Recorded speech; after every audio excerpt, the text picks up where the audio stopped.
इस देश में मौजूद है माता काली का जीता जागता जिंदा रूप। माता काली के इस दिव्य रूप को देखकर हो जाएंगे आप हैरान। देवी का ये रूप इंसानों के जैसे ही करता है हर काम, फिर भी काली के इस रूप के दर्शन करने से ही हो जाते हैं सारे कष्ट दूर।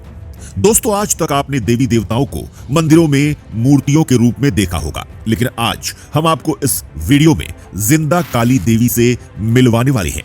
जी हां भाइयों, जीती जागती हंसती बोलती जिंदा देवी, जो इंसानों के जैसे ही चलती है, बोलती है, खाना खाती है और दिन के वो सभी काम करती है जो कोई इंसान करता है। जीती जागती काली माता के बारे में सुनकर आपका दिमाग जरूर हिल गया होगा, लेकिन यह बात बिल्कुल सच है। पर बात आती है कि ऐसी देवी मौजूद कहां है, तो इसका जवाब है नेपाल। जी हां, वही नेपाल जो कभी हिंदू राष्ट्र हुआ करता था और जहां आज भी 80% से ज्यादा हिंदू आबादी रहती है, और जहां हिंदू धर्म का पालन भारत से भी ज्यादा कठोर तरीके से किया जाता है, और जहां हिंदू परंपराओं को अंधविश्वास नहीं बल्कि जिंदगी का एक हिस्सा माना जाता है। और इसी एक नेपाली परंपराओं के तहत शाक्य या वज्राचार्य जाति की बच्चियों को यहाँ कुमारी देवी चुना जाता है। एक तरह से कहा जाए, इस परंपरा के तहत अगर किसी लड़की को देवी चुन लिया गया तो वो एक तरह से जीती जागती देवी बन जाती है और उसकी पूजा भी किसी देवी के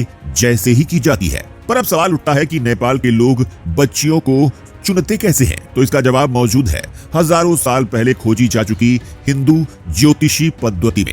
असल में लड़कियों की जन्म कुंडली को देखकर यह तय किया जाता है कि कोई लड़की माता देवी का रूप बन सकती है या नहीं।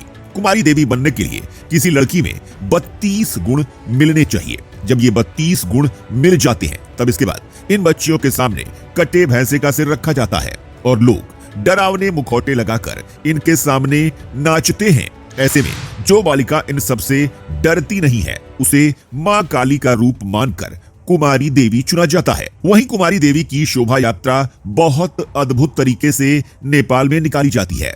यह दिव्य त्योहार सितंबर में 8 दिनों तक मनाया जाता है। आपको जानकर हैरानी होगी कि नेपाल के लोग इस देवी के दर्शन को बहुत ही शुभ मानते हैं। वहीं जिस लड़की को देवी चुन लिया जाता है, उसे एक निश्चित परंपरा के हिसाब से जीवन बिताना होता है। कुमारी देवी की पदवी से हटने के बाद भी उन्हें आजीवन पेंशन मिलती है, लेकिन उनकी शादी नहीं होती है। देवी बनने के बाद किसी बच्ची का जीवन समाज से अलग हो जाता है। उसे एक निश्चित और अलग जगह रखा जाता है, जिसे कुमारी का घर कहा जाता है। कुमारी देवी अपने ज्यादातर समय धार्मिक कार्यों में बिताती हैं। घर से आम दिनों में वे नहीं निकलती हैं। त्योहार के समय वह बाहर आती हैं। जनता उनका दर्शन करती है। वहीं किसी लड़की को तब तक ही देवी माना जाता है जब तक उसे मासिक धर्म नहीं शुरू हो जाता। एक बार किसी लड़की का मासिक धर्म शुरू हो गया, तब उसे यह पद छोड़ना पड़ता है। इसके बाद वह अपना जीवन